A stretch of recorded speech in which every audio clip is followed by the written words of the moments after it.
করেছেন।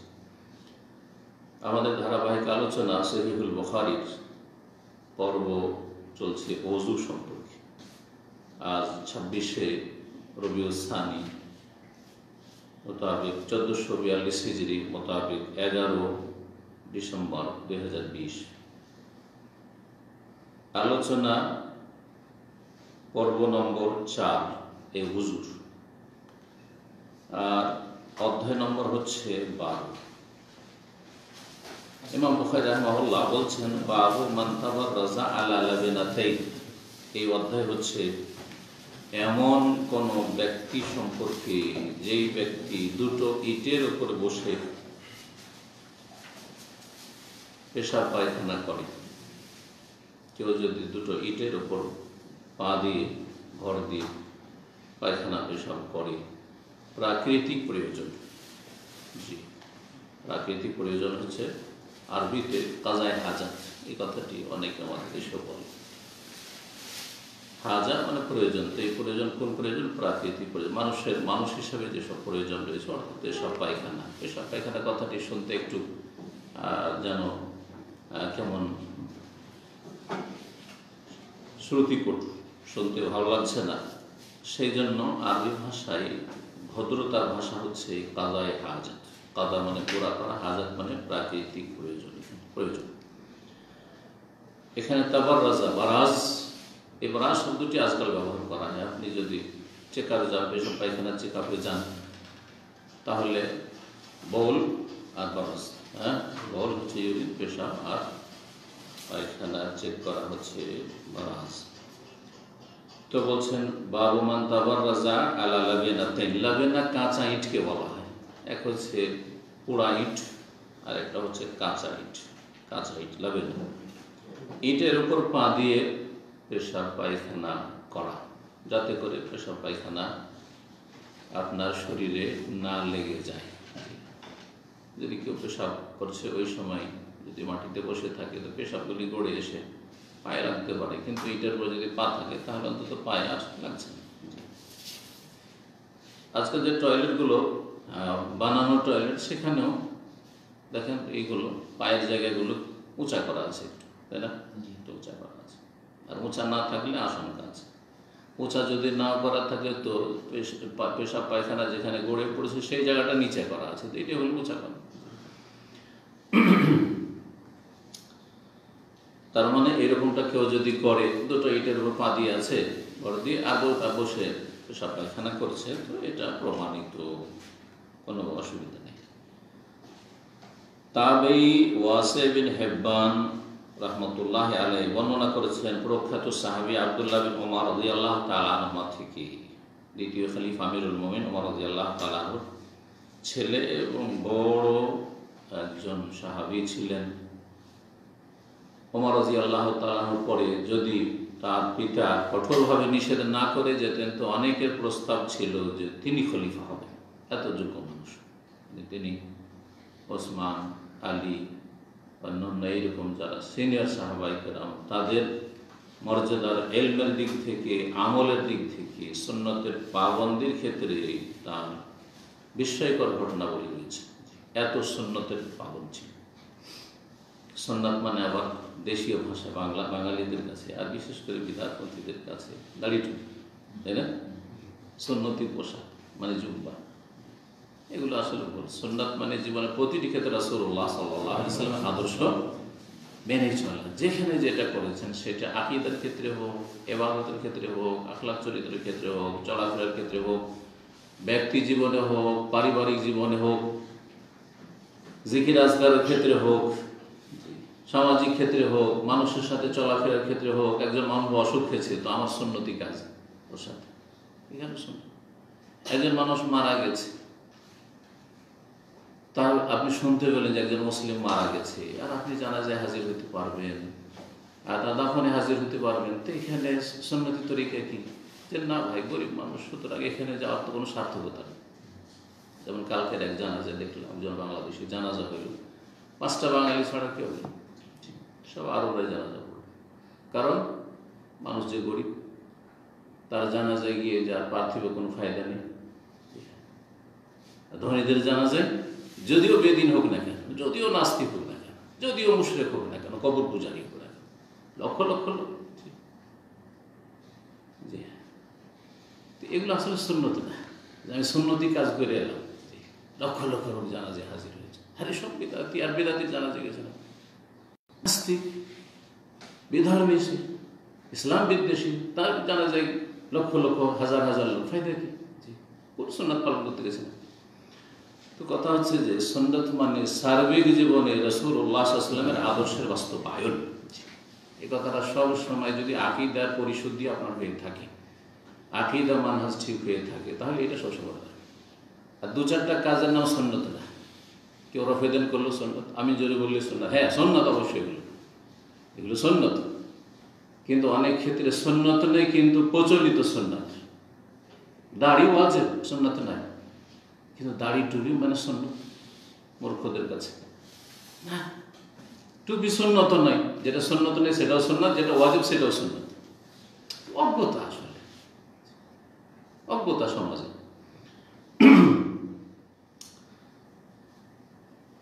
টুপি সুন্নত নয় মানে এই কথা বলছে না যে টুপি ছাড়া চলাফেরা করেন। টুপি সমাজে ভদ্র পোশাক, ইসলামী পোশাক, নেক মানুষদের পরিচয়, ভালো মানুষদের পরিচয় আপনাদের সমাজে, সুতরাং করব। কিন্তু যেসব দেশে টুপি থাকলেও আর না থাকলেও সমান, কেরালায়, শ্রীলঙ্কায় টুপি না থাকলেও খুতবা দিতে দেবে, আর টুপি থাকলেও খুতবা দিতে দেবে। কিন্তু বাঙালি জাতি বিনা টুপিতে খুতবা দিতে দেবে, বক্তব্য করতে দেবে, আপনাকে আলেম বলবে। একটা মূর্খের মাথায় যদি টুপি থাকে আর মুখে দাঁড়িয়ে থাকে, তো ও হচ্ছে হুজুর। কেমন আছেন? আল্লাহ সাহেব, সব আল্লাহ, এখন হুজুর না, সব আল্লাহ দাড়ি টুপি থাকলে। আর যদি বড় থেকে বড় আলেম হয় আর মাথায় টুপি না থাকে, তো সমাজেও মূর্খ লোক। কি আছে, কোন এলিম আছে, পরিচয় আছে। তা আপনার সমাজে যেমন তেমন চলে, এটা প্রশংসনীয়, ভালো জিনিস অবশ্যই, কিন্তু ভালো হইলেই যে স্যার সুন্নাত, তা মোটেই না। ভালো পোশাক প্রশংসনীয়, কিন্তু ভালো পোশাক সুন্নাত। হ্যাঁ, প্যান্ট শার্ট পরলে সুন্নতের খেলাফ পোশাক হয়ে গেল। আর পাঞ্জাবি পরলে, পাঞ্জাবের সাথে সম্পর্কিত, পাঞ্জাবে তাহলে শুরু হয়েছে কাজটা। পাঞ্জাব ভারত পাকিস্তানের একটা প্রদেশ, ওইখানে শুরু হয়েছে, সেই জন্য নাম পাঞ্জাবি। পাঞ্জাবি কোন তাহলে হয়ে গেল ইসলামী পোশাক। যা, কথা লম্বা না করে আসি। আব্দুল্লাহ বিন উমর রাদিয়াল্লাহু তাআলা অত্যন্ত সুন্নতের পালন ছিলেন। জি, সফরে রাসূলুল্লাহ সাল্লাল্লাহু আলাইহি ওয়াসাল্লামের সাথে থেকেছেন। যেখানে যেখানে রাসূলুল্লাহ সাল্লাল্লাহু আলাইহি ওয়াসাল্লাম বসেছেন, অবস্থান করেছেন, ওইখানে একটু বসতেন, যেখানে একটু নামে। যদিও এটা তার সুন্নতের সাথে বা নবী সাল্লাল্লাহু আলাইহি ওয়াসাল্লামের আদর্শের সাথে, জীবনীর সাথে অত্যন্ত ভালোবাসার পরিচয়, কিন্তু এটা কোনো সুন্নত নয় যে যেখানে নবী সাল্লাল্লাহু আলাইহি ওয়াসাল্লাম বসেছেন, যে রাস্তা দিয়ে হেঁটেছেন আপনাকে হাঁটতে হবে। যে রাস্তা দিয়ে নবী সাল্লাল্লাহু আলাইহি ওয়াসাল্লাম হিজরত করে এসেছেন, ওই রাস্তা দিয়ে মক্কা থেকে মদিনা আসবেন আপনি, এমন কিছু আছে? সওয়াবের কাজ এমন কিছু নেই। রাস্তা বদলেও গেছে, যদিও এই রাস্তা কিন্তু তারিকুল হিজরা বলা হচ্ছে, মানে আনুমানিক চেষ্টা করা হয়েছে যে রাস্তাটি মক্কা থেকে মদিনা আসছে সেটা তারিকুল হিজরার কাছাকাছি, কিন্তু ঠিক ওই রাস্তা দিয়ে একবার এসছেন রাসূলুল্লাহ সাল্লাল্লাহু আলাইহি ওয়াসাল্লাম, এমন কিছু নয়।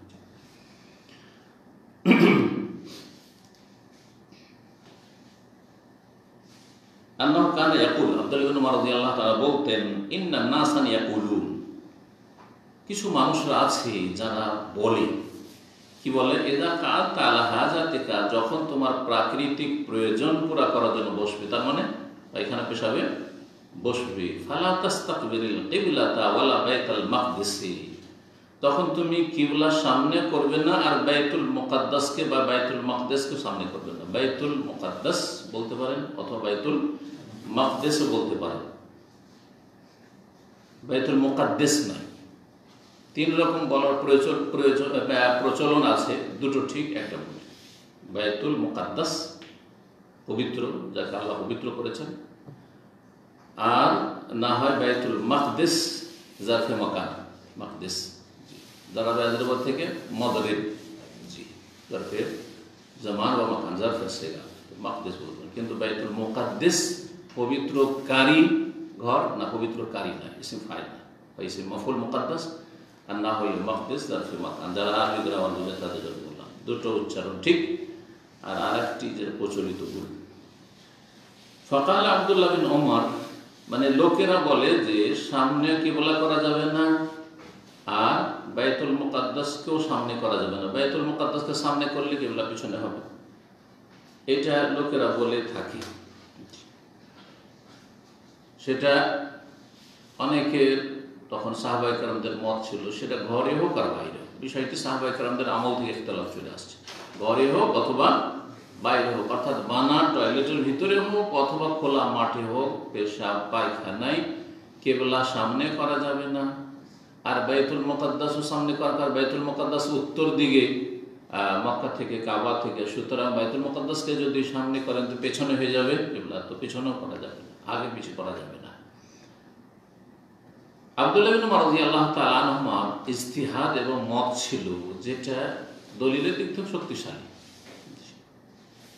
এবং অধিকাংশ আইম্মায়ে কেরামদের মত এটি, অধিকাংশ আইম্মায়ে কেরামদের মত এটি যে ঘরে আর বাইরের পার্থক্য রয়েছে। আব্দুল্লাহ বিন ওমর রাদিয়াল্লাহু তাআলা আনহু সাহাবায়ে কেরামদের মধ্যে তিনি শীর্ষস্থানীয় সাহাবী, যার মত ছিল যে ঘরে হলে কেবলা আগে পিছিয়ে গেলে অসুবিধা নেই, টয়লেট বানানো টয়লেটের ভিতরে, কারণ সেখানে বেয়াদবির কথা শব্দ বলে বেয়াদবিটা অত প্রকাশ পাচ্ছে না ঘরের ভিতরে। কিন্তু খোলা মাঠে আপনি পেশাব পায়খানা করছেন কেবলা সামনে করে, বেয়াদবিটা সুস্পষ্ট সামনে কেবলা, খোলা মাঠ, সেটা কেবলা দেখা যাক আর নাই দেখা যায়, আর যদি কেবলা দেখা যায় তাহলে আরো বেয়াদবি স্পষ্ট। সামনেও করা যাবে, পেছনে করা যাবে না। গত সপ্তাহে বলেছিলাম তৃতীয় আরেকটি মত হচ্ছে যে সামনে করা যাবে না কিন্তু পেছনে করা যাবে। তো অধিক সতর্কতা কিসে রয়েছে? হ্যাঁ, গত সপ্তাহে যারা ছিলেন যে আগে পেছনে পুরোটাই করবেন না, আর সেটা ঘরেও করবেন না আর বাইরেও করবেন না।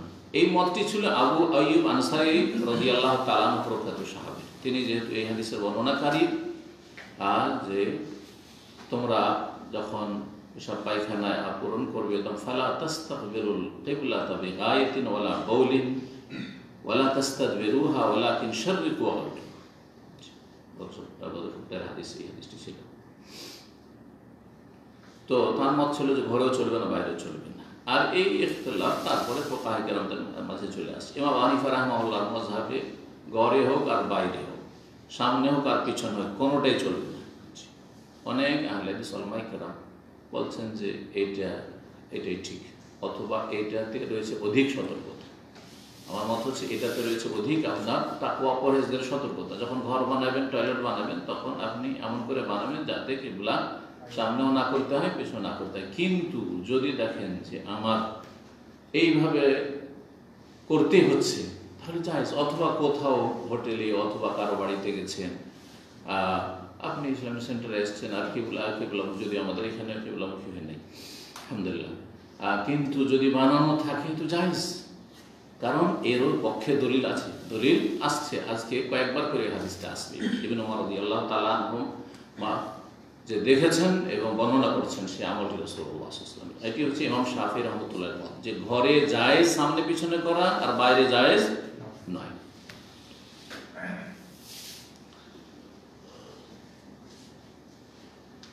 বলছেন আব্দুল্লাহ বিন ওমর রাদিয়াল্লাহু তাআলা যে লোকেরা বলছে যে একেবারে জায়েজ নয়, সামনে পিছনে কোনোটাই জায়েজ নয় আর ঘরে বাইরে কোথাও জায়েজ নয়। কিন্তু আমি লাকাদির তাকাইতু ইয়াওমান আলা জাহারি বাইতিল্লাহ, আমি একদিন আমাদের ঘরের ছাদে, জাহার মানে পিঠ, মানুষের পিঠটা উপরে থাকে আর বাড়ির পিঠ হচ্ছে ছাদ, তো আমি আমাদের বাড়ির ছাদে একদিন উঠেছিলাম। ফারাআইতু রাসূলুল্লাহ আলা লাবিনাতাইন, আমি দেখলাম যে রাসূলুল্লাহ দুটো ইটের উপর ভর দিয়ে বসে আছেন। তাহলে অধ্যায় রয়েছে দুটো ইটে পা রেখে পেশাব পায়খানা করা, এটা প্রমাণিত হইল, নবী সাল্লাল্লাহু আলাইহি করেছেন। মুস্তাকবিলান বাইতুল মাকদিস, বাইতুল মুকাদ্দাসকে সামনে করে, লিহাজাতিহি নিজের প্রাকৃতিক প্রয়োজন পুরা করার সময়, পেশাব পায়খানার সময় বাইতুল মুকাদ্দাসকে যদি সামনে করে থাকেন তো কাবা কোন দিকে পড়বে? পেছনে পড়বে। রাসূলুল্লাহ এরকম ঘরের ভিতরে বানানো বাথরুমে এরকমটা করেছেন। সুতরাং কেউ যদি বলে যে ঘরের মধ্যে জায়েজ নয়, এই আমলের খেলাফ, এটা বলতে চাইছেন ইবনে উমর রাদিয়াল্লাহু তাআলা, যে জায়েজ আছে ঘরের ভিতরে, নবী সাল্লাল্লাহু আলাইহি ওয়াসাল্লাম করেছেন। যারা বলছেন যে না ঘরেও চলবে না, তারা এই হাদিসের উত্তর দিয়েছেন। একটি উত্তর হচ্ছে যে এটি রাসূলুল্লাহ সাল্লাল্লাহু আলাইহি ওয়াসাল্লামের কর্ম, আমল, আর আমলে সম্ভাবনা আছে যে হতে পারে রাসূলুল্লাহ সাল্লাল্লাহু আলাইহি ওয়াসাল্লামের এটি খাস বৈশিষ্ট্য, এটা অন্যদের জন্য নাও হতে পারে। কিন্তু বচন যদি থাকে, কওলি হাদিস, বাচনিক হাদিস যদি থাকে, যে নবী সাল্লাল্লাহু আলাইহি ওয়াসাল্লাম বলছেন ফালা তাসতাকবিলুল কিবলাতা বিগায়তিন ওয়ালা বাউলিন, পেশাব পায়খানা কিবলা সামনে পিছনে করিও না, ওয়ালা তাসতাকবিরুহা, এই হাদিসটা আম। সুতরাং নবী সাল্লাল্লাহু আলাইহি ওয়াসাল্লামের কথাকে আমলের উপর আমরা কি করব? অগ্রাধিকার দেব, তারজিহ। আর একটি উত্তর তারা দিয়েছেন যে কেউ যদি কোনো জায়গাতে বাথরুম করে, পেশাব পায়খানা আছে, সেই সময় হঠাৎ করে ইচ্ছাকৃত নজর দেওয়া তো হারাম, ঠিক না? ইচ্ছাকৃত নজর দেওয়া হারাম। আমাদের দেশে নদীর কিনারায় আর রেল লাইনের পাশে আপনাদের জানা আছে, যারা বসবাস করে এরা বেহায়া হয়ে যায়, ইল্লা মাশাআল্লাহ, এদের লজ্জা কমে যায় ধীরে ধীরে। একসময় বাথরুমের খুব অভাব ছিল, এখন যদি ওখানেটা সভ্য হতে শিখেছে, ইসলাম না জানলেও কিছুটা সভ্য হয়েছে, যে চলো একটা বাথরুম বানাই। বাইরে এরকম রাস্তাঘাটে, রাস্তার পাশে, রোডের পাশে অথবা রেলের পাশে, নদীর কিনারায়, নদীর পাড়ে পেশাব পায়খানা করছে, আর মানুষ পাশ দিয়ে রাস্তা আছে চলাচল করছে, বা গাড়ি চলছে, ট্রেন বাস চলছে, পেশাব পায়খানা করে তখন কেমন বসে থাকে? কেমন বসে থাকে? মাথা নিচে, মানে চোখে চোখে না দেখা গেল কে কি দেখছে দেখুক, তাই না?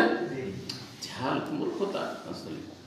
আসল এই নয় যে আপনার চোখে চোখে নজর পড়ে গেল, লজ্জা পড়ে গেলেন, না না, আসল হচ্ছে যে আপনার কোনো মানুষের চোখের সামনে লজ্জায় স্থান উন্মুক্ত করা খোলা হারাম, কাবিরা গুনাহ, পুরুষ হোক আর নারী, কাবিরা গুনাহ যে কেউ লজ্জায় স্থান খুলবে অন্যের সামনে।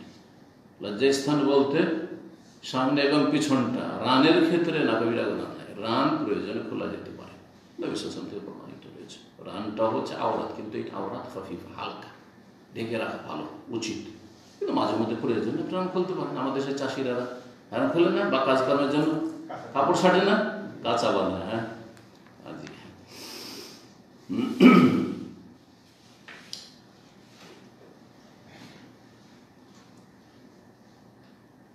কি বলছিলাম, যে জবাব দিয়েছে তারা যে ইচ্ছা করতে কেউ দেখবে না, জায়েজ না, অনিচ্ছাকৃত যখন নজর পড়ে, নজর যদি কারোর উপর পড়ে যায় যে পেশাব পায়খানা করছে, আপনি তাকিয়ে থাকবেন, সাথে সাথে নজরটা অন্যদিকে করবেন। আর তাও যদি কোনো সম্ভ্রান্ত ব্যক্তি হয়, বড় ব্যক্তিত্ব, কোনো বড় ব্যক্তি ধরে সে পেশাব পায়খানা করেছে, হঠাৎ করে আপনার নজর পড়ে গেছে। আচ্ছা, নবী সাল্লাল্লাহু আলাইহি ওয়াসাল্লাম তৈরিকৃত বাথরুমের ভিতরে পেশাব পায়খানা করছিলেন, সেই সময় কেমন করে নজর পড়লো? টয়লেটের ভিতরে কেউ যদি বাথরুম করে তো নজর পড়তে পারে, পড়বে না? তখনকার যুগে শুধু ঘেরা থাকতো, টাটি বুঝেন নাকি? টাটিতে ঘেরা থাকতো, ওপরটা খোলা থাকতো। গ্রামে গঞ্জে এরকম বাথরুম দেখেন নাই? এগুলি তো ছিল আসলে, পাকা বাড়ি কটার লোকের ছিল, বাড়ির পিছনে এরকম ছিল, ওপর খোলা, তাহলে ছাদের উপর দিয়ে নজর আসতে পারে কিনা? যখন আজকাল বাড়িতে বাথরুম তৈরি হয়েছে, তখন বাড়িরও ছাদ আছে আর বাথরুমেরও ছাদ আছে, তো ছাদে চড়তেই নজর পড়ে গেছে। আব্দুল্লাহ ইবনে উমর রাদিয়াল্লাহু আনহু নজর যেমনই পড়ে গেছে, নিশ্চয়ই তিনি আর তাকিয়ে থাকেন, সাথে সাথে নজর ফিরিয়েছেন। তো দেখার ক্ষেত্রে হতে পারে কোন রকমের ভ্রম হতে পারে, ভুল হতে পারে, দেখতে গিয়ে অনেক সময় চট করে নজর পড়লে ভুল হইতে পারে, চট করে মনে করছে এটা হয়তো অমুক লোক, না অমুক না, অন্য কি হইতে পারে। আবার অনেক সময় বাথরুমে ধরেন বসে আছে এইভাবে, কিন্তু এরকম করে বসে, অনেকে বসে থাকে বাথরুমে যখন বসে না, এরকম করে বসে আছে, তাহলে হঠাৎ নজর পড়লে ভাববে যে ওইদিকে মুখ করে, তার মানে এদিকে মুখ করে হয়তো বাথরুম করছে, ঠিক না? আসলে তো এভাবে বসে আছে। এগুলো জবাব দেওয়া হয়েছে। আর যারা বলছেন না ঘরের ভিতরে জায়েজ আর বাইরে জায়েজ নাই, আপনি করেন না তো সেটা আলাদা, কিন্তু জায়েজ ঘরের ভিতরে, আর এটাই শক্তিশালী। কিন্তু তারা উত্তর কি দিয়েছে? ওই হাদিস আবু আইয়ুব আনসারী রাদিয়াল্লাহু তাআলা আনহু হাদিসের বর্ণিত হাদিসের, সেই হাদিসের উত্তর হচ্ছে সেটা হাদিস আম, এটা হচ্ছে খাস। দুটো হাদিসের সমন্বয় করে ওই হাদিসে আছে যে কিবলাকে তোমরা সামনে পিছনে করিও না, বলা হয়নি ঘরে না বাইরে, আম হাদিস। আর এই হাদিসে রাসূলুল্লাহ সাল্লাল্লাহু আলাইহি ওয়াসাল্লামের আমল খাস করে দিচ্ছে যে ঘরের ভিতরে রাসূলুল্লাহ সাল্লাল্লাহু আলাইহি ওয়াসাল্লাম কিবলাকে পিছনে করেছেন, বাইতুল মুকাদ্দাসকে সামনে করেছেন। সুতরাং দুটোর উপরে আমল করতে হইলে আমরা বলতে হয় যে বাইরের ক্ষেত্রে আবু আইয়ুব আনসারী রাদিয়াল্লাহু আনহু বর্ণিত হাদিস ফিট করব, আমল করব এটার উপর। আর ঘরের ক্ষেত্রে বানানো বাথরুমের ক্ষেত্রে আব্দুল্লাহ বিন উমর রাদিয়াল্লাহু তাআলা আনহু এই হাদিসের উপর আমল করব, যেটাতে নবী সাল্লাল্লাহু আলাইহি ওয়াসাল্লামের আমল বর্ণনা করেছেন।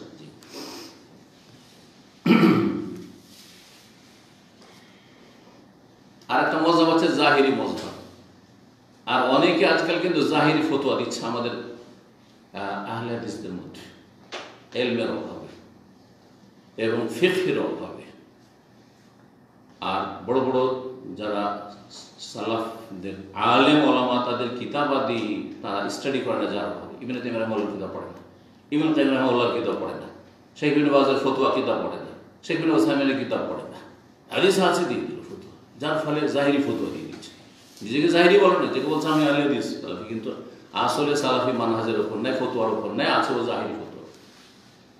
জাহিরি ফতোয়া বিভ্রান্তিকর। যে জাহেরি তরিকার ফতোয়া দেয় সে নিজেও গুমরাহ, অন্যকে গুমরাহ করে। যেমন একজন মুফতি কয়েকদিন আগে খুব এই ভয়সটি ছড়িয়েছে, ফতোয়া দিয়ে দিয়েছে যে হাদিসে তো এসছে যে 7 রকমের ধন সম্পদে বা 7 রকমের বস্তুতে সুদ আছে, রেবা আছে। সুতরাং আর 8 নম্বরের পৃথিবীতে কোনো কিছুতে রেবা সুদ নেই। এই ক্ষেত্রে এই 7 রকমের ওপর অন্য কিছুকে কিয়াস করব, এই কিয়াসই মানে না। 7 আছে 7, আজব ফতোয়া। এই ফতোয়া হানাফি মযহাবের না, আবু হানিফার না, শাফিঈর না, মালিকের না, আহমদের না, বরং আহলে সুন্নাতের না। এটা জাহিরি ফতোয়া। ইমাম দাওud জাহিরি রাহমাতুল্লাহ গফরাল্লাহ, তার হাসানাত আছে, ভুলও আছে। ইবনে হাজম জাহিরি রাহমাতুল্লাহ বড় ইমাম ছিলেন, কিন্তু তারা জাহিরি মানহাজের লোক ছিলেন। সুতরাং তাদের ফতোয়াতে অনেক ভুল আছে।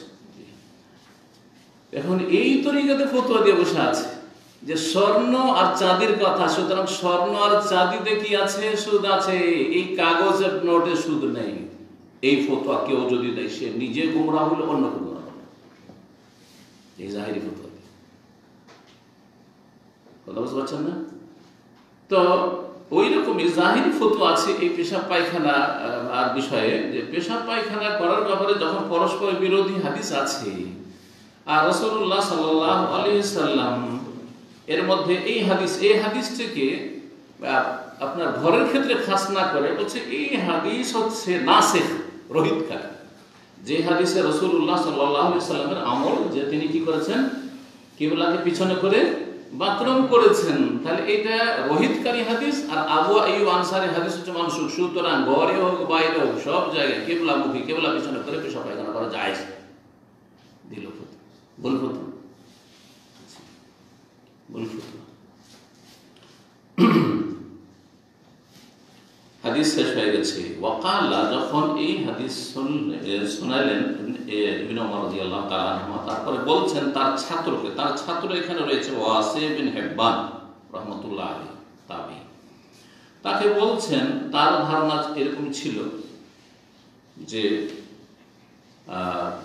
আপনার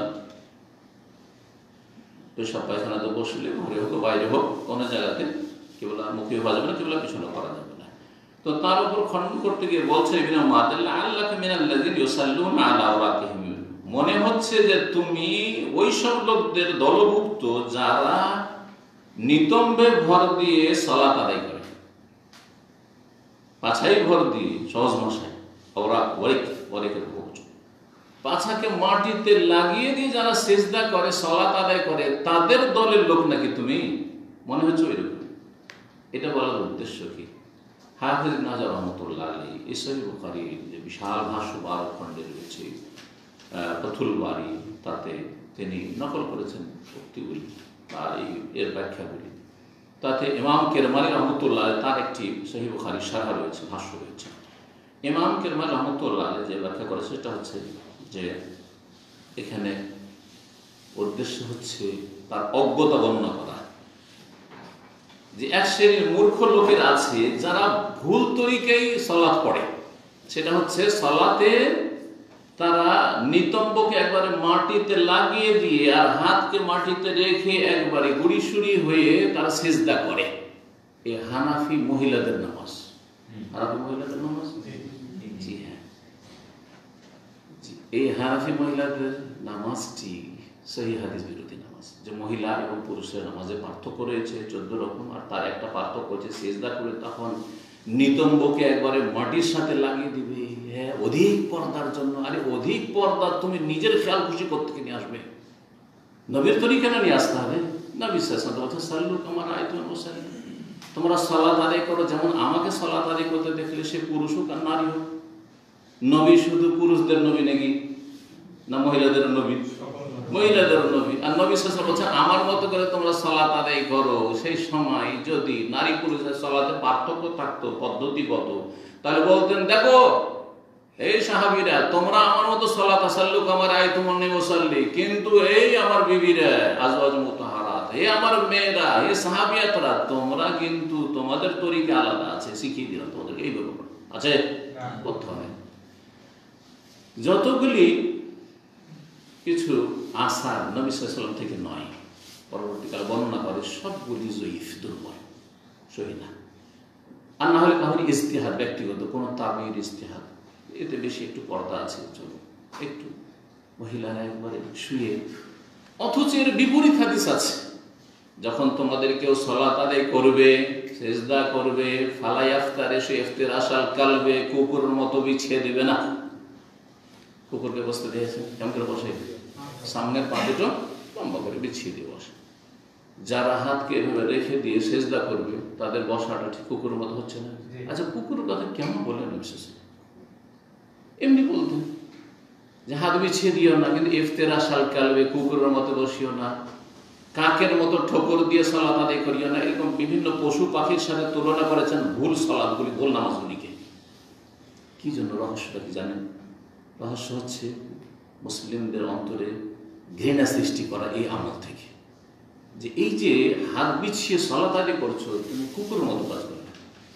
তুমি যে ঠাক ঠাক ঠাক ঠাক তাড়াতাড়ি করে রুকু সেজদা, এই যে সালাত পড়ছো, তুমি নাখরাতুন কানাখরাতিল গোরাব, কাকের মতো ঠোকর মারছো, মুরগির ঠোকর মারা নামাজ, এইরকম সালাত পড়বে না। কথা বোঝা গেছে? এইভাবে বিভিন্ন পশুর সাথে বিভিন্ন সুন্নত বিরোধী যে ভুল নামাজ, সেগুলিকে তুলনা করেছেন যাতে করে কেউ ভুল নামাজ, ভুল সালাত আদায় না করে। তো তুমি মনে হয় ওই দলের লোক নাকি? তো ওই দল বলতে এখানে জাহেলদেরকে বোঝানো হয়েছে যারা সুন্নত জানে না, সুন্নত থেকে মূর্খ। ওই মূর্খ যারা সুন্নত জানে না তাদের তরিকার লোক, ঘরেও চলবে না, বাইরেও চলবে না, কোনো জায়গায় কিবলামুখী হওয়া যাবে না, এর কথা বলছো তুমি মনে হয় ওদের। আর কেউ কেউ বলেছেন যে না, এটার উদ্দেশ্য তাদের অজ্ঞতা প্রকাশ করা নয়, বরং হতে পারে যে এমন কিছু লোকেরা ছিল যারা এইরকম করে সালাত আদায় করতো, হতে পারে যে এরকম সালাত আদায় করতো আর মনে করতো যে এতে যখন সেজদা যাব এতে আমাদের শরীরের পর্দা হবে বেশি। এটা যেমন শরীয়ত বিরোধী, ঠিক তেমনই তোমার যে মতটি রয়েছে এই মতটি হচ্ছে শরীয়ত বিরোধী। এক কথায় ইবনে ওমর রাদিয়াল্লাহু তাআলা আনহুমা কঠোর ভূমিকা ছিল যে ঘরের মধ্যে যায়, যেটা যায় যায়, আমি দেখেছি, নিজে চোখে দেখেছি। কাল মালিক, ইমাম মালিক রাহিমাহুল্লাহ এই কথাটির ব্যাখ্যা করছেন। ইমাম মালিক প্রসিদ্ধ মদিনার ইমাম, ইয়ানিল্লাযী, অর্থাৎ এর তাৎপর্য হচ্ছে আল্লাযী ওয়াসাল্লি, যে সালাত আদায় করে, ওয়ালা ইয়ারতাফিউ আল আরদি, যে জমিন থেকে শরীরটা উঠিয়ে সালাত আদায় করে না, ইয়াসজুদু, সিজদা করে, কিন্তু ওয়া লাসিকুন বিল আর জমিনের সাথে একবারে মিলিত হয়ে, জমিনের সাথে সেটে সিজদা করে। হাত বিছিয়ে দিলেন আর পাছাটাকে একবারে নিচে বসিয়ে দিলেন আর গুড়ি সুড়ি হয়ে বুকের মাঝে আর জমিনের মাঝে তেমন ফাঁক রাখলেন না। এইরকম যারা করে তাদের সম্পর্কে বলেছেন যে এরা যেমন মূর্খ, অথবা এরা যেমন সুন্নতের খেলাফ কাজ করে। ঠিক তেমনই এটাও সুন্নতের খেলাফ যে তুমি যেটা জায়েজ সেটাকে নাজায়েজ মনে করবে। 13 নম্বর অধ্যায় অথবা খরুজের নিসার বারাজ, এই অধ্যায় হচ্ছে নারীদের বের হয়ে যাওয়া বাড়ি থেকে এলাল বারাজে পেশাব পায়খানার জন্য। মহিলারা বাড়ির বাইরে প্রয়োজনে, প্রাকৃতিক প্রয়োজন পুরা করার জন্য পেশাব পায়খানার জন্য বাইরে যেতে পারে কি না, এটা হচ্ছে মাসআলা। এখন আমি শহরে বাস করি অথবা গ্রামে বাস করলো, আলহামদুলিল্লাহ বাথরুম আছে, বাথরুম তৈরি করার পয়সা আছে, করেছেন, ঠিক আছে। আপনি হয়তো বলবেন আপনার মেজাজে, না না এটা কি করে হতে পারে, মহিলারা বাথরুম করার জন্য পেশাব পায়খানার জন্য বাইরে মাঠে ঘাটে যাবে, ঠিক না?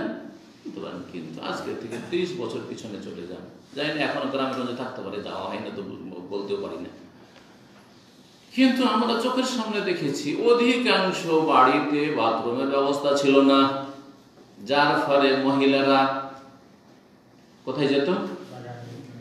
বাইরে যেত। সে বাঁশের ঝাড়ের আড়ে হোক, গাছের আড়ে হোক, কোনো গর্তে হোক, হ্যাঁ যেত। বাড়ির পিছন দিকে, বিশেষ করে বাড়ির পিছন দিকে ঢাকায় থাকে, বন জঙ্গলে আছে দেশের মধ্যে, গাছপালাতে চারিদিক ঘেরা। যারা যতটা পর্দা করে ততটা পর্দা করে বসত। আর বিশেষ করে রাত্রে গেলে কোনো দোষের কথা নেই। নবী সাল্লাল্লাহু আলাইহি ওয়াসাল্লামের বিবিগণ অথবা নবী সাল্লাল্লাহু আলাইহি ওয়াসাল্লামের সাহাবিয়াত যে মদিনার, তারা বাইরে যেতেন, কিন্তু হাদিস আছে রাতে যেতেন। কখন যেতেন? রাতে। আয়েশা রাদিয়াল্লাহু তাআলা সহিহ বুখারী হাদিস রয়েছে যে তার উপর মিথ্যা অপবাদের যে হাদিস রয়েছে কিসসাতুল ইফক, তাতে লম্বা হাদিসে বর্ণনা করা হয়েছে। তিনি বলছেন যে তখনকার যুগে মদিনায় যেহেতু প্রতিটি ঘরে বাথরুমের ব্যবস্থা ছিল না, সেই জন্য মদিনার মুসলিম নারীরা, আনসারী মুহাজিরদের মহিলারা বাইরে যেত, কিন্তু রাতে যেত। রাত ছাড়া দিনে নয়, রাত টু রাত। এই রাতে এসব পায়খানা করে চলে আসলো বাইরে, সবের জন্য তো আশেপাশে করে না, যে ঘরের ভিতরে পড়ে নেওয়া যায় হয়তো, কিন্তু পায়খানার ঘরটা তো অন্যরকম, তাই না? ব্যবস্থা না থাকলে তো পায়খানা করার জন্য রাত্রে যেত। রাত্রে গেলে আরো পর্দা রয়েছে। কিন্তু যে নাজায়েজ কাজগুলি গ্রাম অঞ্চলে আমরা ছোটকাল থেকে মানে জানি, সেটা হচ্ছে যে দলবদ্ধ হয়ে মহিলারা যায় আর পায়খানায় বসে গেছে, গোল হয়ে আশেপাশে বসে গেছে আর পায়খানা করছে আর গল্প করছে। জানেন না? আপনাদের অনেকের বয়স কম আছে, জানবেন না। যাদের 40-এর বেশি বয়স, তারা বেশি জানবেন। হারাম এসব পায়খানা অবস্থায় কথা বলা জরুরি না, হয়ে জায়েজ নাই, কথা বলা জায়েজ নাই। আল্লাহ সন্তুষ্ট হয়। কিন্তু প্রয়োজনে অনেক সময় পেশাব পায়খানা করছেন, আর বাইরে থেকে আপনাকে খুব এমার্জেন্সি, আপনার ওয়াইফ অথবা আপনার ছেলে কোনো একটা জরুরি কথা বলছে, উত্তর দিতে পারেন। প্রয়োজনে জায়েজ, কিন্তু বিনা প্রয়োজনে এসব করা জায়েজ না। কথা বলা আদবের খেলাফ, সভ্যতার খেলাফ, ভদ্রতার খেলাফ। ইসলাম মানুষকে তাহজিব সাকাফাত শিখিয়েছে, সভ্য মানুষ তৈরি করেছে। ইসলাম ছাড়া কোনো জাতি সভ্য হতে পারে না। যারা আজকে সভ্যতার কথা বলছে, তারা মানুষের সামনে 2-4টি কথাতে তাদের লৌকিকতার সভ্যতা, তাদের ব্যক্তি জীবনে, পারিবারিক জীবনে তাদের জীবনটা পশুর চাইতে নিকৃষ্ট জীবন, পশুর চাইতে নিকৃষ্ট জীবন। এরা বাথরুম করে পানি নেই না, অথচ পানি রয়েছে। এদের বাথরুমে পানি থাকে না পশ্চিমাদের। আর পশ্চিমা জাতিকে, এই গোড়া সাদাদেরকে অনেকে সভ্য মনে করে। এরা যত নোংরা হয়ে থাকে, এরা যত নোংরা বস্তু খায়, সবচেয়ে নিকৃষ্ট নোংরা বস্তু যাকে আল্লাহ স্পষ্ট ভাষা হারাম করেছেন, লাহমুল খিনজির, শুকুরের গোস্ত তাদের হচ্ছে মূল খাদ্য। মদে ডুবে আছে যেই জাতি, মানে এইরকম। তারপর জেনা, ব্যভিচার তাদের কাছে কোনো ব্যাপার না, বরং বিয়ে শাদী করাটা একটা হচ্ছে তুচ্ছ কাজ। আউযুবিল্লাহ। সারা জীবনটা তাদের এই নোংরামিতে কাটে। সেই জাতি আমার সভ্য? সেই জাতি সভ্য? যেই জাতি শরীরে কাপড় রাখতে চাই না, একেবারে এতটুকু কাপড় রাখে না, কখনো একেবারে বিবস্ত্র, আউযুবিল্লাহ, সেই জাতি আমার সভ্য? তাহলে তো হিংস্র পশু সভ্য। বাঘ, ভাল্লুক, শৃগাল, কুকুর, খেত, শিয়াল, বিড়াল পোশাক পরে না, তাহলে তো এরা তো আগে থেকে সভ্য। কথা বোঝা গেছে? না, ঠিক না। শরীর ঢেকে থেকে একজন মানুষকে যত সুন্দর লাগছে, আপনি কাপড় খুলে দেন, প্রথম জামাটা খুললেন, গেঞ্জি গায়ে দিয়ে খারাপ লাগছে, ছবি তুলেন, এমনি বুঝতে পারবেন না যে খারাপ লাগছে, আপনি বুঝতে পারবেন না, অন্যরা হচ্ছে ছবি তুলেন দিয়ে দেখেন ছবিটা। আচ্ছা, আমি একটা আরো ছোট উদাহরণ দিচ্ছি, এটা পরীক্ষিত। পায়ে যদি মোজা না থাকে আর পায়ের ছবি আসে, দেখতে একবার বেশি লাগবে পায়ের ছবিটা, কিন্তু মোজা যদি থাকে দেখতে সুন্দর লাগবে। ঠিক কিনা? চিন্তা করে তাহলে বোঝা গেল যে পোশাকের জিনাত, আল্লাহ কোরআনটাকে জিনাত বলেছে। যেমন পর্দা আবরণ, তেমনি জিনাত। জি,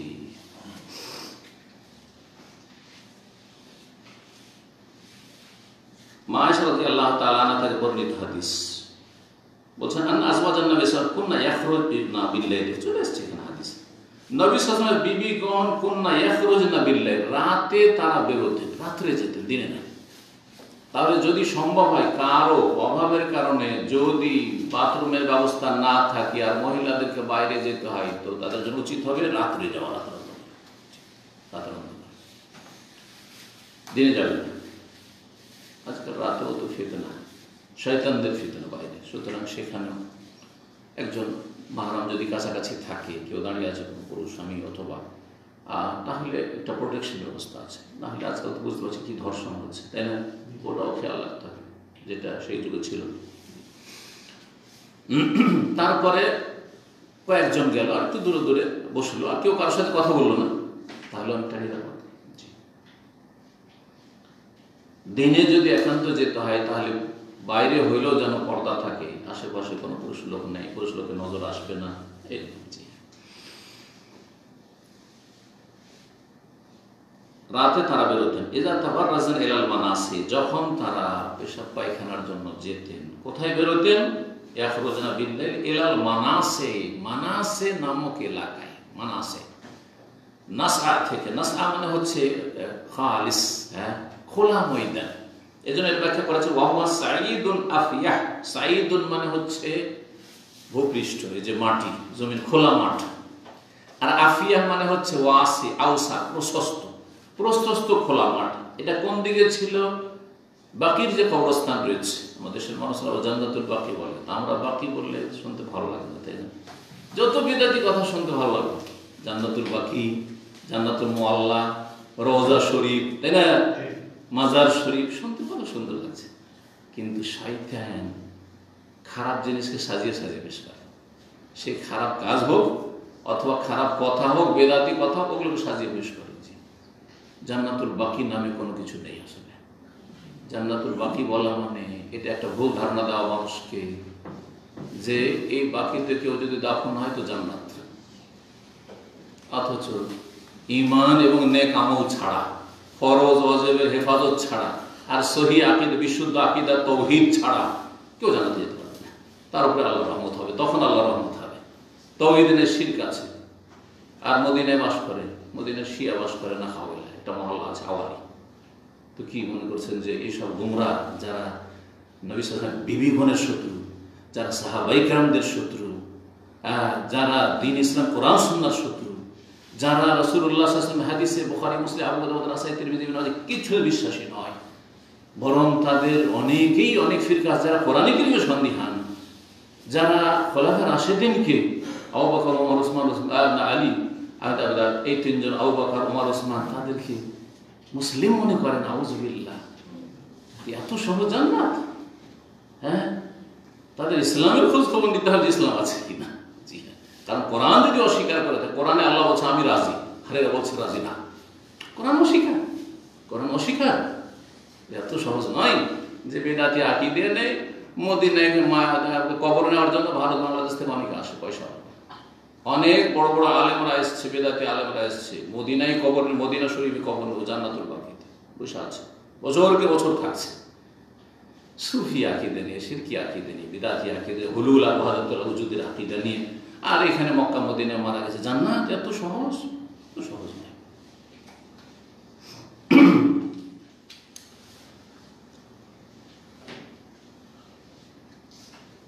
তো এই খোলা মাঠে যেতেন, এই বাকির দিকে খোলা জায়গা ছিল।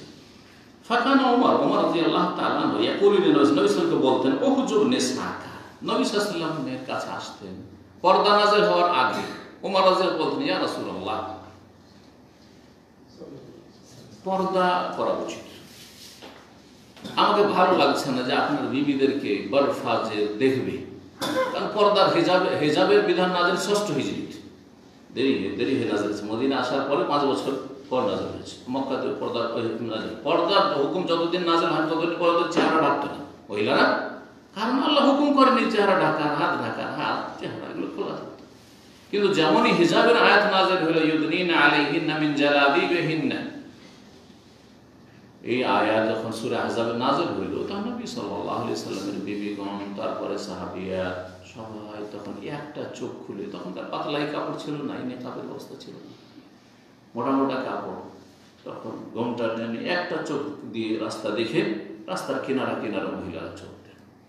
তো ওমর রাদিয়াল্লাহু তাআলা বেশ কিছু বিষয়ে তলব করতেন বা মন থেকে চাইতেন যে আল্লাহ এটা হইতো, আল্লাহ এটা হইতো। তার মধ্যে একটি ছিল হিজাব, পর্দা। আল্লাহ পর্দার বিধান তুমি নাযিল করে দাও, মহিলারা এরকম চেহারা করে চলাফেরা করবে, এটা ভালো আছে।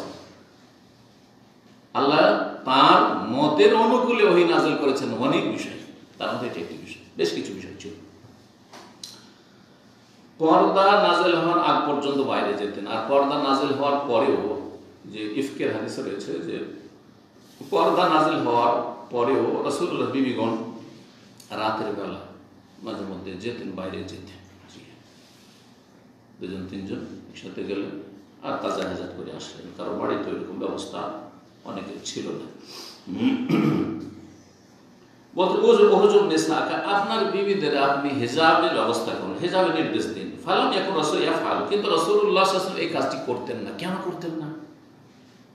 শিথিলতা ছিল না, তিনি নিজে আগে বেড়ে কিছু করতেন না। অমায়ান্তিকু আনিল হাওয়া, সূরা নাস ভালো হচ্ছে, নিজের পক্ষ থেকে কোনো কথা বলতেন। আল্লাহ বলেনি চেহারা ঢাকতে, আমি কেন বলবো? এখনো তো হুকুম আসেনি। ধীরে ধীরে ইসলামী বিধানগুলি 23 বছরে নাযিল হয়েছে, একবারে নাযিল হয়নি। বড় হিকমত ছিল, কারণ কাফের মুশরিক 360টা মূর্তির পূজা করছে মক্কার অলিতে গলিতে, আর কাবার চারিদিকে 360টা মূর্তি। আর তাদেরকে যদি একবারে বলা হয় মদ হারাম, চেহারা খোলা হারাম, হ্যাঁ, এই 5 ওয়াক্ত তোমাকে সালাত পড়তে হবে, এই সিয়াম রাখতে হবে, এই যাকাত দিতে হবে, বলছি এতগুলি পারবো না, পাপ সব মুরতাদ হয়ে যেত, তাই না? মুসলমানই হতো না। আস্তে আস্তে আস্তে আস্তে আস্তে ইসলাম কমপ্লিট নাযিল হওয়ার পরে আস্তে আস্তে চলবে না। অর্থাৎ আপনি আজকে ইসলাম সেন্টারে এসেছেন, আর আপনি কোন একটা মাসলা জিজ্ঞাসা করছেন, যে মাসলাটা সালাতের মাসলা নয়, অন্য কিছু জিজ্ঞাসা করছেন। ধরেন আপনার বিবির চেহারার কথা বলছেন, আমি বলবো যে না, জায়েজ জায়েজ আছে না, কারণ ওহী নাযিল হয়ে আছে যে চেহারা রাখতে হবে, সুতরাং বলবো আপনাকে। যদি জিজ্ঞাসা করেন টাকনার নিচে, টাকনাটা ঢাকা যাবে কিনা কাপড় দিয়ে, না টাকনার উপরে রাখতে হবে, কি বলবো? আপনার জন্য চলবে বলবো নাকি? না, জায়েজ জায়েজ বলবো না, কারণ দিন কমপ্লিট হয়ে গেছে, আমার লোক আবার অবকাশ নেই হারাম আমার জন্য গোপন করা, কথা বোঝা গেছে।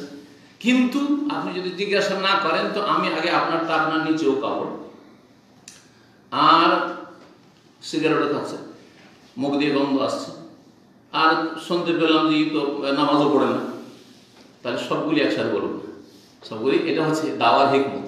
দাওয়াতের কাছে কি দাড়িও নেই, প্রথম দিনই বলবো ভাই দাড়িটা রেখে আসি, বলবো নাকি?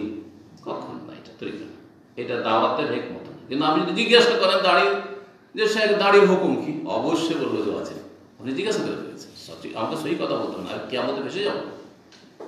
কিন্তু আপনি যদি জিজ্ঞাসা না করেন, তাহলে আপনাকে দাড়ির দাওয়াত দেবো না। প্রথম কিসের দাওয়াত দেবো?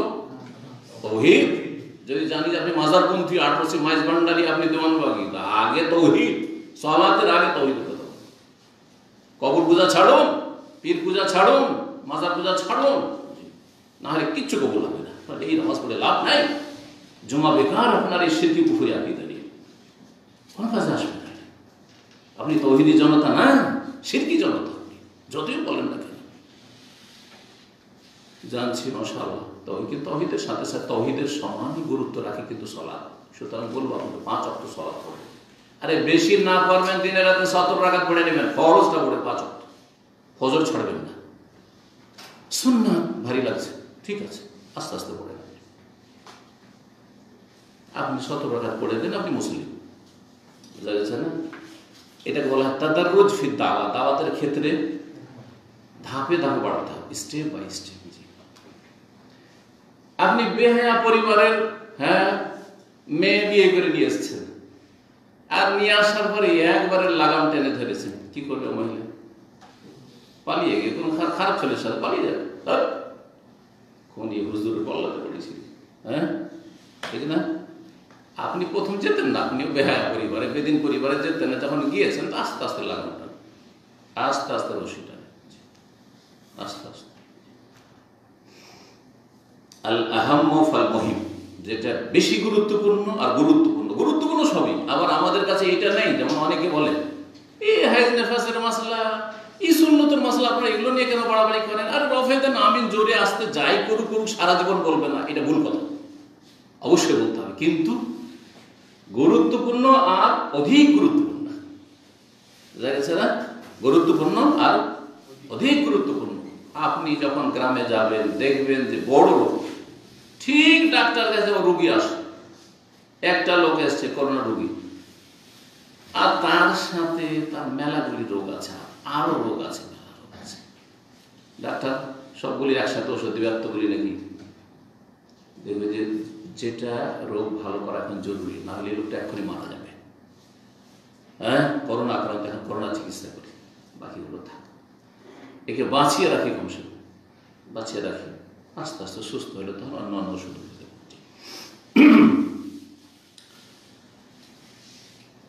নবী সাল্লাল্লাহু আলাইহি ওয়াসাল্লাম করতেন না, কারণ আল্লাহর হুকুম হয়নি, নিজের পক্ষ থেকে কোনো কিছু বলতেন না, অপেক্ষা ছিলেন যে ওহি আসলেন তখন বলবেন। ফাখারাজাত সাউদাতু বিনত জামা যাওজুন নবী সাল্লাল্লাহু আলাইহি ওয়াসাল্লাম লাইলাতান মিনাল লায়ালি ইশাআন, একদিন এশার সময় নবী সাল্লাল্লাহু আলাইহি ওয়াসাল্লামের সহধর্মিণী সাউদা বিনতে জামা, সাউদা রাদিয়াল্লাহু তাআলা, তিনি বেরিয়েছেন। নবী সাল্লাল্লাহু আলাইহি ওয়াসাল্লামের প্রথম বিবি কে? দুই নম্বরে কে বলতে পারেন? দেখি একটু কতটা নবীর জীবনী, সিরাতুন নবী। দুই নম্বরে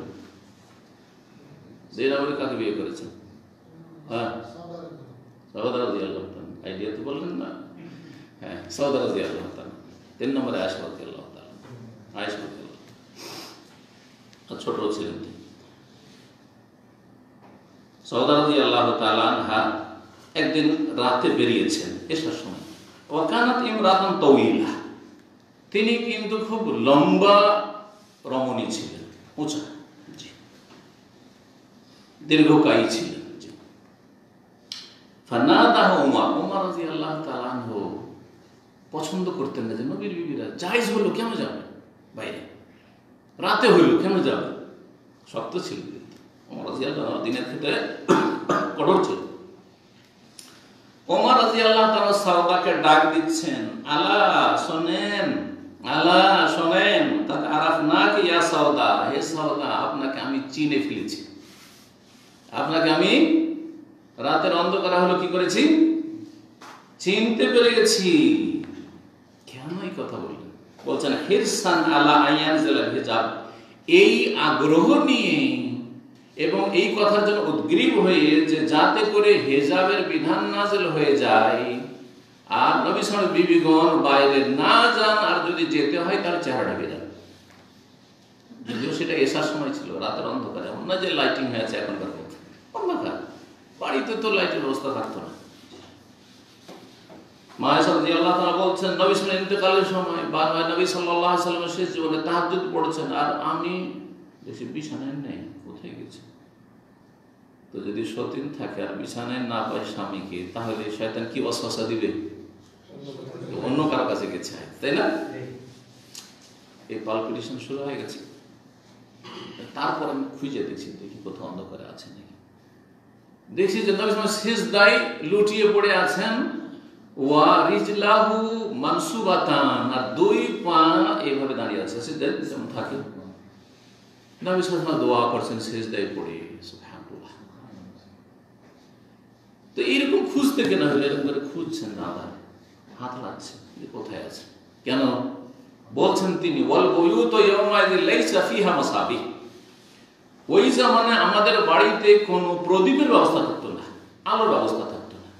মাঝে মধ্যে একটু চর্বি জ্বালিয়ে আলো করে দিলাম, খাওয়া দাওয়া করে কাজ কাম শেষ, তারপরে অন্ধকার। হেজাবের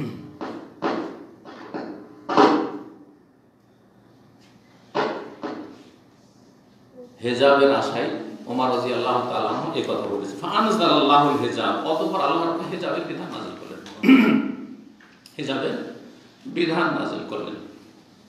এই হাদিস থেকে বেশ কিছু বিষয় জানা যায়। তার মধ্যে একটি হচ্ছে যে মহিলারা প্রয়োজনে পেশাব পায়খানার জন্য বাইরে বেরোতে পারবে, কিন্তু উত্তম হচ্ছে রাতে, উত্তম হচ্ছে রাতে। দিনেও প্রয়োজন হলে জায়েজ, কিন্তু যেন পুরুষদের দৃষ্টিগোচর না হয়, চোখে না পড়ে পেশাব পায়খানার অবস্থা।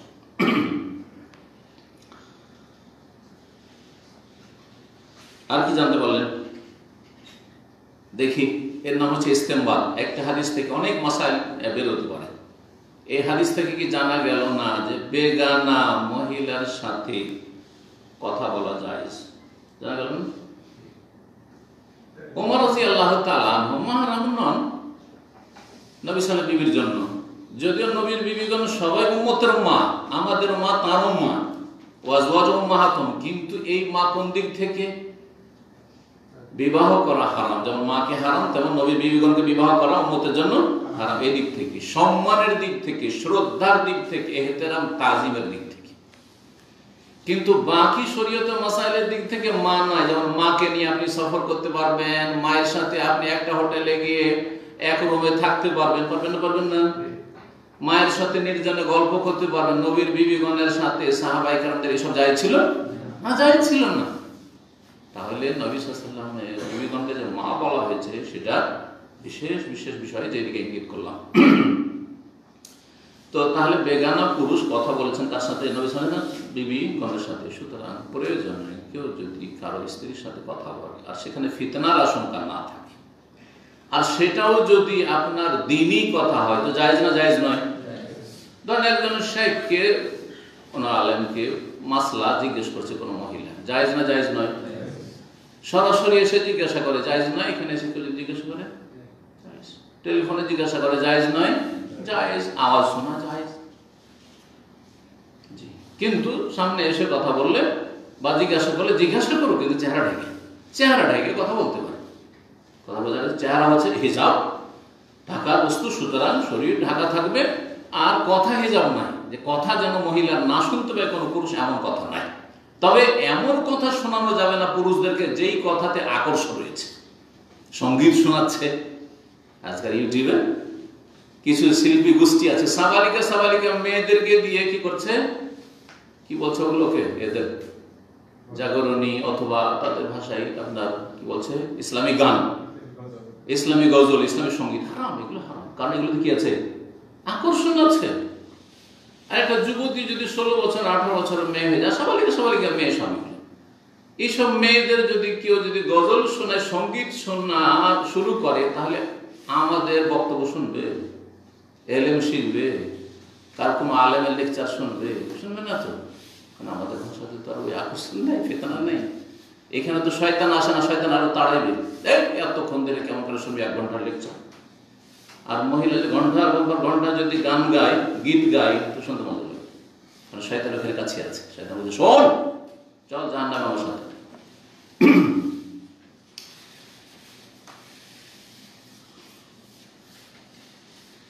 এই জন্যই কোরআন তেলাওয়াত, মহিলার কোরআন তেলাওয়াত,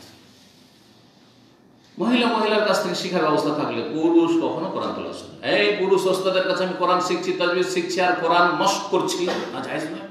কারণ কোরআনের তেলাওয়াত সুর করতে পারে, যায়্যিনুল কোরআন বিআসওয়াতিকুম, যখন সুর করে পড়বে তাতে একটা আকর্ষণ আসবে, আর মহিলাদের আওয়াজে একটা আকর্ষণ আছে। সুতরাং মহিলাদের তেলাওয়াত পুরুষ শুনবে, জায়েজ নয়, জায়েজ নয়। কিন্তু মাসলা মাসাইল জিজ্ঞাসা প্রয়োজন।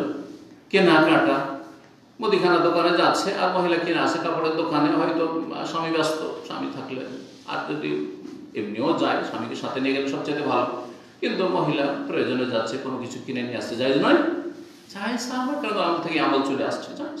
কিন্তু ফিতনা যেন না থাকে, ফিতনার আশঙ্কা। যেখানে ফিতনার আশঙ্কা থাকলে মাহরামের সাথে নির্জনতা জায়েজ না, এটা মনে রাখেন।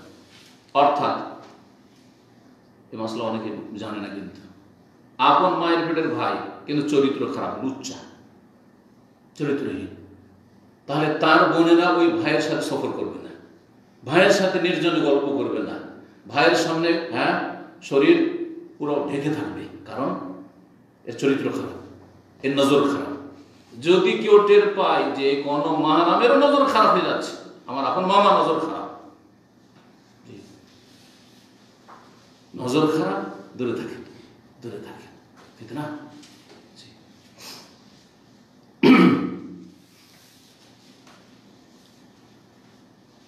এই হাদিস থেকে জানা গেল যে মাকেও নসিহতমূলক কথা বলতে গিয়ে একটু শক্ত করে বলা যাবে। এমন শক্ত নয় যে একবারে বেয়াদবি হয়ে যায়, বড় কষ্ট দিলেন, কিন্তু একটু শক্ত করে বললেন, মা আপনার নামাজ পড়েন, বলবেন না মা কি করছেন আপনি, নামাজ পড়েন, কয়দিন বাঁচবেন আপনি, নামাজ পড়েন, না হলে আমাকে পাবেন না আপনি। জি, আপনি এই শির করবেন না, অনেকের মা আছে মাজারে যায় না, এই পীরের মুরিদ হওয়া যাবে না, মোটেই না, সত্য ভাষা বলতে হবে। কোথা থেকে জানলাম? এই হাদিস থেকে। নবীর বিবিগণ, উম্মতের মা, ওমরের মা রাদিয়াল্লাহু তাআলা বলছেন, দেখেন আপনাকে আমি কিন্তু চিনে ফেলেছি, আপনি রাত্রে বেরোচ্ছেন। অর্থাৎ উদ্দেশ্য হচ্ছে যাতে বের না হন, যদিও জায়েজ কিন্তু অনুত্তম, জায়েজ কিন্তু অনুত্তম। বাড়ির ভিতরে যদি এসব পায়খানা পূরণ করে, তাজা হাজা করে, এটা উত্তম। মহিলা হোক আর পুরুষ হোক, বাইরে যাওয়ার চাই। আল্লাহ হেজাবের বিধান নাযিল করে দিলেন। তারপর থেকে নবী সাল্লাল্লাহু আলাইহি ওয়াসাল্লাম বিবিগণ সবাই চেহারা ঢেকে চলাফেরা শুরু করলেন, তার সাহাবিয়াতরা চেহারা ঢেকে চলাফেরা করলেন। আর এই সিলসিলা আলহামদুলিল্লাহ চলে আসছে। আর সৌদি আরবে আছে, দিনদার পরিবারগুলিতে আছে, কেউ ইবাদত হিসাবে পালন করছে, আর অধিকাংশই সেটা প্রথাগত পালন করছে। যারা ইবাদত হিসাবে চেহারা ঢাকছে, পর্দা করছে, তাদেরটা কিয়ামত পর্যন্ত টিকে থাকবে, কোন শক্তি সেটা কেড়ে নিতে পারবে না। ইউরোপ আমেরিকায় গেলেও চেহারা ঢাকবে, কাফেরদের মাঝে গেলেও চেহারা ঢাকবে, ভালো জায়গায় থাকলো মন্দ জায়গায় থাকলো, কথা ঠিক না? কিন্তু যারা প্রথাগত করছে, দেশাচার, আরে সৌদি আরবে সবাই ঢাকছে, বাংলাদেশ থেকে অনেকে ভিজিটে নিয়ে আসছে, আপনার স্ত্রী এখানে এসে ঢাকা শুরু করেন, সবাই ঢাকছে, একাই তো লজ্জা লাগে চেহারা খুলতে। কিন্তু সে প্রথাগত করলো, দেশাচার করলো, তাহলে এই আদাত ইবাদত নাই, কোনো নেকিও পাবে না, আর এটা টিকসই হবে না। যেমন এখান থেকে এয়ারপোর্টে যাবে, সব খুলে ব্যাগে ভরে নেবে, করছে না অনেক মহিলা, সব খুলে ভরে নিচ্ছে। আমি যখন ইউরোপ গেলাম, লন্ডন গেলাম, অনেক মহিলা আমাদের সাথে জেদ্দা থেকে চাপলো, আর বিভিন্ন দেশের, আরব দেশেরও, আর বিভিন্ন আরব আশেপাশের বিভিন্ন দেশের, এক কথা এখান থেকে তো ফ্লাইট বিভিন্ন জায়গা থেকে আসে, তারপরে এখান থেকে ট্রানজিটে যায় পাকিস্তান থেকে। কিছু মহিলা দেখলাম, বেশিরভাগই তো সব চেহারা খোলা দেখলাম যাচ্ছে, মুসলিম অথচ মহিলা, কিন্তু কিছু আছে চেহারা ঢেকে। এখান থেকে চেহারা ঢেকে উঠলো, যেমনই ফ্লাইট উড়ে গেছে, আর তার উপরে সব চেহারা খুলে গেছে। ওখানে গিয়ে যখন ওই লাইনে লেগেছি, ইমিগ্রেশনের জন্য, সেখানে চেহারা ঢাকা মহিলা খুঁজেই পাচ্ছি না, শুধু আমার ওয়াইফ চড়ার পর মহিলা খুঁজে পাচ্ছে। একটা মহিলা আলহামদুলিল্লাহ পেলাম, আর একজন মহিলা যে চেহারা ঢেকে, এখান থেকে জিদ্দা থেকে চেহারা ঢেকে দিচ্ছে, ওখানেও চেহারা ঢাকা। কথা হচ্ছে যে হেজাব একটা হচ্ছে ইবাদত, আর একটা হচ্ছে আদত, প্রথা, দেশাচার, অভ্যাস। অভ্যাস বদলানো যায়, কিন্তু ইবাদত বদলানো যায়। আমার ইবাদত টিকে থাকে। সুতরাং আপনি যা কিছু করবেন ইবাদত হিসাবে করবেন, নেকিও পাবেন, এবং সেটা স্থায়ী হবে। সেটা আল্লাহর জন্য করছেন আপনি, দিনের জন্য করছেন আপনি, জান্নাতে যাওয়ার জন্য করছেন, জাহান্নামে বাঁচার জন্য করছেন। এটা গরমেও করবেন আর শীতেও করবেন, কারণ যতই গরম হোক না কেন, সৌদি আরবের গরম অথবা গরম দেশের গরম, এসি নেই, বাংলাদেশে কত গরম, তারপর কুলনা আরো জাহান্নামা আসাদ, এর চাইতে অনেক গরম, অনেক তাপ থাকবে জাহান্নাম। সেই জাহান্নাম থেকে বাঁচার জন্য চেহারা রাখবো। ইবাদতের যেন হিজাব হয়, ইবাদতের কাজকর্ম হয়, দুনিয়ার সাথে যেন না। আল্লাহ যেন হেফাজত করে।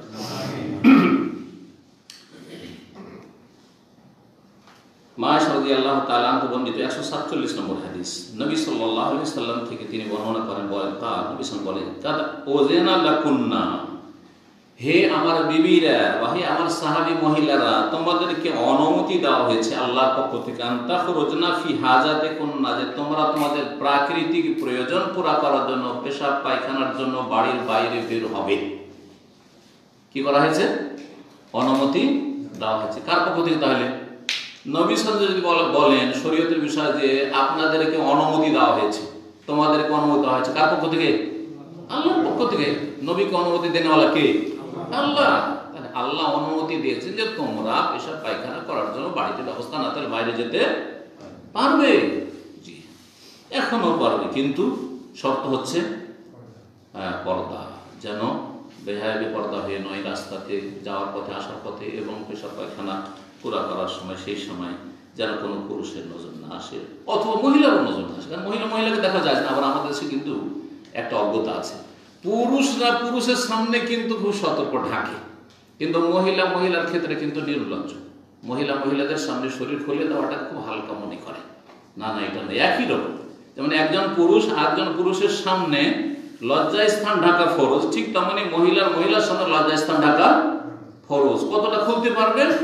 চেহারা, মহিলার সামনে মাথা খুলতে পারবেন, মহিলার সামনে যেমন আমরা খুলে থাকি, কিন্তু শরীরের আপনার যেগুলি আপনার ঢাকার বস্তু আর যেগুলিতে ফিতনা রয়েছে সেগুলি মহিলার সামনেও ঢাকবে। জি, বক্ষ ঢাকবে, পেট ঢাকবে, তারপরে আপনার নাভি থেকে নিয়ে হাঁটু পর্যন্ত ঢাকবে। হ্যাঁ, হাঁটুর নিচেটা পুরুষের সামনে খুলতে পারবে না, কিন্তু মহিলার সামনে হাঁটুর নিচে খুলতে পারবে। জি,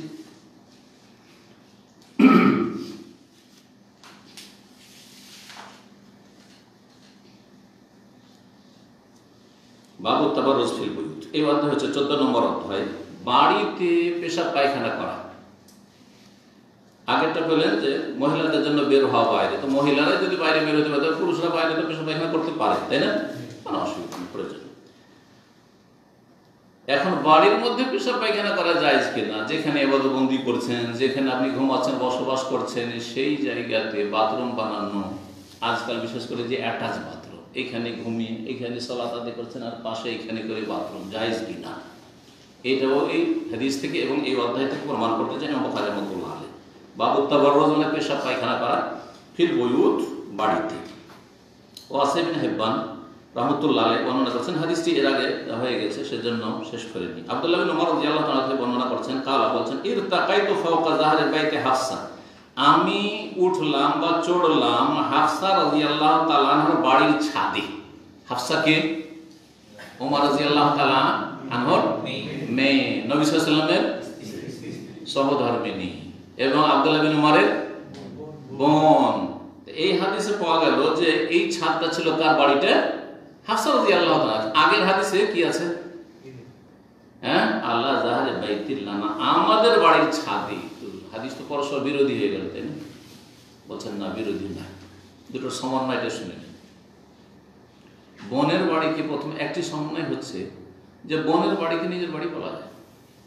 বোন কাছাকাছি বাস করছে, বোনের বাড়ি আমাদের বাড়ি, ভাইয়ের বাড়ি নিজের বাড়ি, এই অর্থে বলা হয়েছে, যেমন অনেকে বলে থাকি। আর একটি এর চেয়ে বেশি সুন্দর সমন্বয়, সেটা হচ্ছে যে হাফসা রাদিয়াল্লাহু তাআলা আনহার ইন্তেকালের পরে তার যে বাড়িটা, কক্ষটা ছিল, সেই বাড়ির ওয়ারিস হয়েছে, উত্তরাধিকারী হয়েছিলেন তার ভাই আব্দুল্লাহ বিন উমর রাদিয়াল্লাহু তাআলা আনহুমা। তিনি দীর্ঘদিন হায়াত পেয়েছিলেন, লম্বা হায়াত পেয়েছিলেন। তো হাফসা রাদিয়াল্লাহু তাআলা ইন্তেকালের পরে যখন ওয়ারিস হলেন, তার বাড়িটা কার হয়ে গেল? আব্দুল্লাহ বিন উমরের। তো যখন কখনো হাদিস বর্ণনা করছেন সেই বাড়িটা ছিল কার? হাফসা বাড়ি, আমার বোনের বাড়ি ছিল। আর কখনো বলেছে সেই বাড়িটা যেহেতু আমি উত্তরাধিকারী সূত্রে পেয়েছি, সুতরাং সেই বাড়িটা আলা যাহরি বাইতিল্লাহ, আমাদের বাড়ি, আমাদের বাড়ি বা আমার বাড়ি। কি জন্য ছাদের উপর উঠেছিলেন? বিনা কাজে কেউ উঠে না। বলছেন লে বাদে হাজাতি, আমার বিশেষ কাজে, কোনো কাজের জন্য। ফারাইতু রাসূলুল্লাহ সাল্লাল্লাহু আলাইহি ওয়াসাল্লাম, রাসূলুল্লাহ সাল্লাল্লাহু আলাইহি ওয়াসাল্লাম দেখেছিলাম ইয়াকদি হাজাত, তার প্রাকৃতিক প্রয়োজন পুরা করছিলেন, মানে পায়খানা করছিলেন মুস্তাকবিরাল কিবলা, মুস্তাকবিরাল কিবলা, কিবলা পিছনে করে, মুস্তাকবিলা শাম, শাম দেশকে সামনে করে। আর শাম দেশে ফিলিস্তিনে রয়েছে বাইতুল মাকদিস, সুতরাং ওই হাদিসের সাথেও মিল আছে। এখানে শাম বলা হয়েছে, ওখানে বাইতুল মাকদিস বা বাইতুল মুকাদ্দাস বলা হয়েছে। 149 নম্বর হাদিস, সেই হাদিসটি এই সেম হাদিস। ওয়াসিম বিন হিব্বান রাহমাতুল্লাহ আলাইহি বলছেন যে আন্না আব্দুল্লাহ বিন উমর রাদিয়াল্লাহু তাআলা আনহু আখবারাহু, আব্দুল্লাহ বিন উমর রাদিয়াল্লাহু তাআলা তাকে জানিয়েছেন যে লাকাদ যাহারতু যাতা ইয়াউমিন আলা যাহরি বাইতিনা, আমি একদিন উঠেছিলাম, যাতা ইয়াউম মানে একদিন, আলা যাহরি বাইতিনা আমাদের বাড়ির ছাদে। এখানে আসলে আমাদের বাড়ির ছাদে। ফারাআইতু রাসূলুল্লাহ, আমি রাসূলুল্লাহ সাল্লাল্লাহু আলাইহি ওয়াসাল্লামকে দেখেছিলাম কায়েদান আলা লাবাতান, দুটো কাঁচা ইটের উপর বসেছিলেন পা রেখে। মুস্তাকবিলা বাইতুল মাকদেসে, বাইতুল মাকদেসকে যেটা প্রথম কিবলা 16-17 মাসের কিন্তু কিবলা, মদিনা আসার পর রাসূলুল্লাহ সাল্লাল্লাহু আলাইহি ওয়াসাল্লাম আগের কিবলা ছিল রোহিত। প্রথম মদিনা এসে নবী সাল্লাল্লাহু আলাইহি ওয়াসাল্লাম বাইতুল মুকাদ্দাসকে সামনে করে সালাত আদায় করেন। তারপরে কিবলার পরিবর্তন হয়েছে, যেটা সূরা বাকারাতে আল্লাহ বর্ণনা করেছেন, সায়াকুলু সুফাহা মিনান নাস মা ওয়াল্লাহুম আন কিবলাতিহিম আল্লাতী কানু আলাইহা, তাহওয়িল কিবলার পরিবর্তনের কথা। বাইতুল মুকাদ্দাসের সামনে করে, তো বাইতুল মুকাদ্দাসকে সামনে করলে কাবা কোন দিকে হয়? পিছনে হয়। এইভাবে রাসূলুল্লাহ সাল্লাল্লাহু আলাইহি ওয়াসাল্লাম দেখেছি। হাদিসগুলির ব্যাখ্যা বিস্তারিত এর আগে হয়ে গেছে। এখানে আজকের আলোচনা শেষ করছি। আল্লাহ রাব্বুল আলামিন যেন আমাদের নেক আমল কবুল করেন, আমাদের ইলম আমলে বরকত দান করেন, আমাদের হায়াতে রুজিতে বরকত দান করেন। যেসব ভাইরা এসেছেন অথবা অনলাইনে শুনছেন, শুনবেন, আল্লাহ সকলকে যেন উত্তম প্রতিদান দান করেন এবং তাদের সার্বিক জীবনে বরকত দান করে। সমস্ত বালা মুসিবত থেকে আল্লাহ যেন হেফাজত করেন। সারা বিশ্বের সমস্ত মুসলিম ভাই বোনদের আল্লাহ যেন হেফাজত করেন। সমস্ত ফিতনা থেকে বালা মুসিবত থেকে আল্লাহ যেন বাঁচিয়ে রাখেন। সুবহান রাব্বিকা রাব্বিল ইজ্জাতি আম্মা ইয়াসিফুন ওয়া সালামুন আলাল মুরসালিন ওয়া আলহামদুলিল্লাহ।